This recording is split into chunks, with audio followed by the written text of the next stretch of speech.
So guys अभी हाल ही में जिस सैमी ज़ेन सुपरस्टार क्रॉसओवर पर आए थे एंड वहाँ उन्होंने ट्रिपल एच के बारे में काफी कुछ कमाल की बातें बता दी हमें। उन्होंने कहा कि देखो आप जो भी क्रिएटिव देख रहे हो ना, चाहे वो कैमरा हो या बैक स्टेज हो, चाहे स्टाइलिंग ही क्यों ना हो, सबके पीछे ट्रिपल एच का ही हाथ है। जब से उनके हाथ में क्रिएटिव कंट्रोल आया पूरी तरीके से, उन्होंने हर चीज को बदल के रख दिया है। एक एक छोटी छोटी बारीकियों पर ध्यान दिया है उन्होंने। स्टोरी लाइन अच्छी हुई है, स्टार्स अब खुश रहने लगे हैं एंड सबको मौका मिल रहा है कुछ नया करने का। एंड अभी आप जो भी देख रहे हो उसमें कहीं ना कहीं आपको ट्रिपल एच की झलक तो जरूर देखने को मिल जाएगी। वैसे बात तो एकदम सच बोली आपने सैमी ज़ेन, कुछ भी कहो देखने को तो मिलता ही है कि हर जगह ट्रिपल एच ने क्या कुछ किया है। तो triple H has done a great job जैसे हम कर रहे हैं, इसलिए आपको इस वीडियो को एंड तक पूरा देखना है। एंड नाउ आप देख रहे हैं रेसलमैनिक्स एंड सब्सक्राइब करना तो बनता है। देखो पॉल हेमन ने अभी एक इंटरव्यू दिया था जहाँ उन्होंने ब्लड लाइन के बारे में काफी सारी बातें बता दी। उसके सक्सेस का हर राज खोल कर रख दिया उन्होंने बताया कि देखो ब्लड लाइन डब्ल्यूडब्ल्यूई का सेंटर एंड फ्रंट दोनों ही बनी पड़ी है और आगे भी रहेगी। हम वो चीजें कर पा रहे हैं जो बिजनेस ने आज से पहले कभी देखा नहीं था और आगे भी शायद नहीं देखेगी। और जब रोमन रेंस ने मुझे वाइज मैन कहा था तो मैं उसे महसूस कर पाता हूँ। मुझे एक जिम्मेदारी सी महसूस होती है अपने ऊपर। और एक चीज जो हमें साथ में जोड़कर रखती है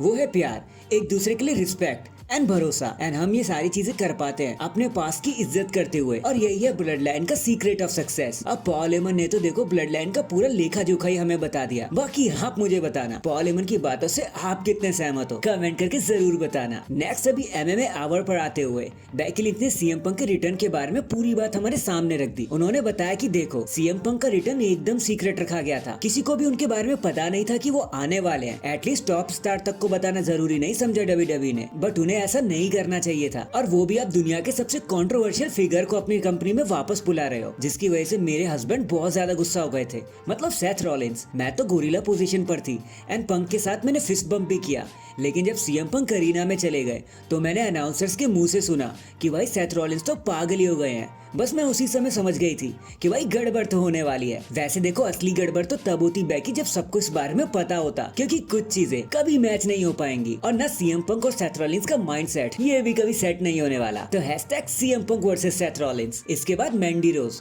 देखो नाम तो आपने सुना ही होगा, चाहे वो डब्ल्यूडब्ल्यूई के अंदर हो या डब्ल्यूडब्ल्यूई के बाहर, if you know what I mean. तो अभी हाल ही में इंटरव्यू देते हुए उन्होंने बताया कि जब मैं एनएक्सटी पर थी ना तो मुझे 413 दिन तक बेल्ट रखने का मौका मिला, मतलब एनएक्सटी चैंपियनशिप। मैंने ऐसी अमेजिंग लेडीज के साथ रिंग शेयर किया जिसकी किसी ने उम्मीद भी नहीं करी होगी, जिसके लिए मैं डब्ल्यूडब्ल्यूई की हमेशा ग्रेटफुल रहूंगी कि उन्होंने मुझे नई अपॉर्चुनिटीज दी लोगों से लड़ने के लिए और अपना नाम बनाने के लिए। वैसे अगर आपको पता हो तो मैंडी रोज डब्ल्यूडब्ल्यूई से बाहर भी बहुत ज्यादा खुश है, बहुत छाप छाप कर पैसा बना रही है वो, लेकिन तरीका जरा सा अलग है। और वो तरीका क्या है देखो, समझदार के लिए इशारा ही काफी है। अब देखो मैं तो इतना ही बता सकता हूँ, hashtag Mastani Mandy. In the end Andre the Giant Battle Royal का फेट भले ही अभी सील ना हुआ हो, लेकिन बॉबी लैशली का फेट पूरी तरीके से सील हो चुका है, क्योंकि WrestleMania Bobby Lashley and street profit face करेंगे एओपी एंड कैरियन क्रॉस को इन ए फिलाडेल्फिया स्ट्रीट फाइट मैच। वैसे ये मैच तो रेसलमेनिया में ही होने का प्लान है, बट एक टेंडेंसी ये भी है कि डब्ल्यूडब्ल्यूई इस मैच को स्मैकडाउन पर भी करा सकती है जो गो होम एडिशन होने वाला है। बाकी let's see, power house material तो इसमें भर भर कर दिखा दिया है हमें, तो यार मजा तो बहुत आएगा जब ये स्टार्स एक दूसरे से भिड़ेंगे। So that is it guys, अभी के लिए तो बस इतना ही।